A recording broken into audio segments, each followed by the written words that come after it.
Hello guys, welcome back to class. Last time out, we built a wind-powered car and we learned a lot about the wind-powered car. In this class, we are going to be building another type of car, a balloon car, and we are going to learn a lot more from the balloon car. I know you can't wait for us to get started, so let's get right to it.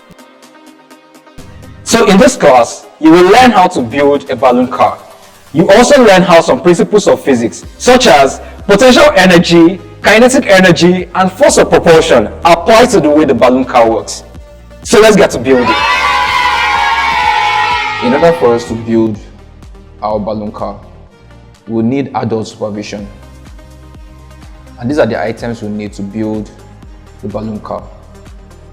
A square plastic bottle, a pair of scissors, utility knife, a drinking straw, skewer sticks, a balloon, plastic bottle covers, tape, and of course, adhesive gum. So the first thing we do is to make the axle for the balloon car. And watch how I do this. With your tape, you glue the straw to the body of the car and make sure it is properly taped.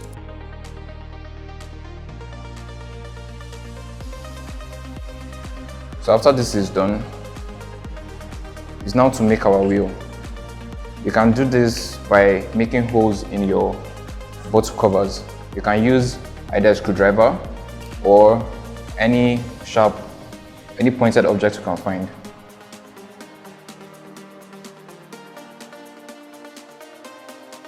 Afterwards, you insert your skewer stick into one end and then through the straw, and you attach the other end to make the first wheel.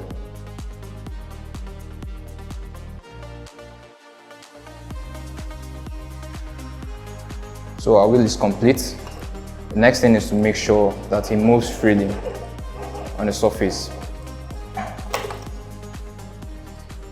Afterwards, the next thing to do is to make a little hole in the middle of the plastic bottle.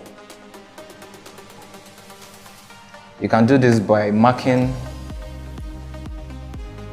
just make a little marking here that will enable you to cut through.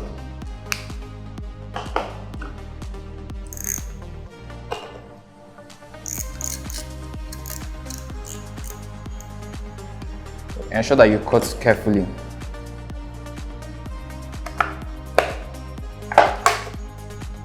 Okay, the next thing is to fit your straw through the top of the hole that you've made through the back of the car. And make sure when you're fitting your straw into the holes, the part that bends should be on the top of your car. So you fit your straw.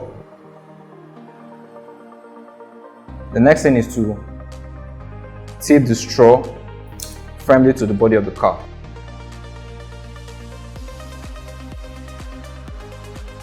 Afterwards, your balloon.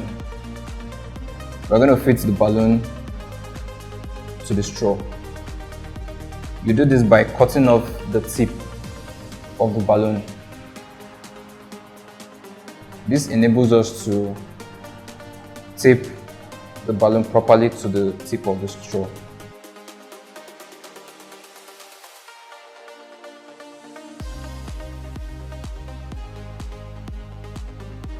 And when you're taping your balloon to the straw, make sure that there is no space for air to escape from. So we're going to tape this properly and very tight. So this ensures that air doesn't escape. So our balloon car is almost ready. So I'm just going to give it a little bit of beauty. That's a face. And as you can see, this is the face of our car. And this is made out of googly eyes and just corrugated cardboard. So I'm going to glue this to the car.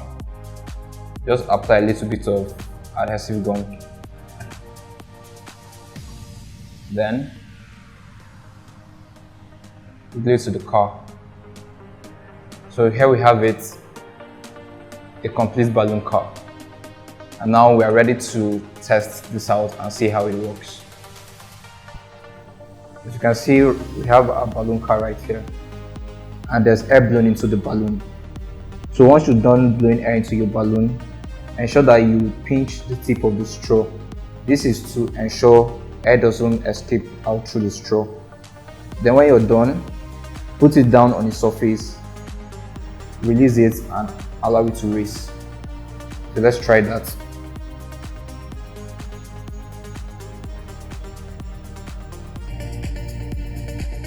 So we saw the way the balloon car works. But how does these principles, potential energy, kinetic energy, and propulsion apply to the way it works? First of all, it will interest you to know the meaning of these principles. Potential energy is simply energy at rest. Kinetic energy is energy in motion. And propulsion is a force that pushes an object to move either forward or upward. So, how do these principles apply to the way the balloon car works? When air is blown into the balloon, it is stored as potential energy, which is energy at rest. When air is released to come out through the narrow opening of the straw, it is then converted into kinetic energy, which is energy in motion. But it is not this kinetic energy that makes the car to move. Between the time potential energy is converted into kinetic energy, there is a force that is created, and this force is known as propulsion. Once again, propulsion is a force that pushes an object to move either forward or upward. So when propulsion is created, it makes the air to come out in this direction, which pushes the car in this other direction. And that is how our balloon car is able to work. Now that we've come to the end of this very exciting class, we have learned how to build a balloon car. We also learned that potential energy is energy at rest, while kinetic energy is energy in motion. We also learned that propulsion is a force that pushes an object to move either forward or upward. Ensure to apply different engineering design skills and use different materials to build your balloon car and test what works best for you. Have fun while racing your car, and I will see you in the next class.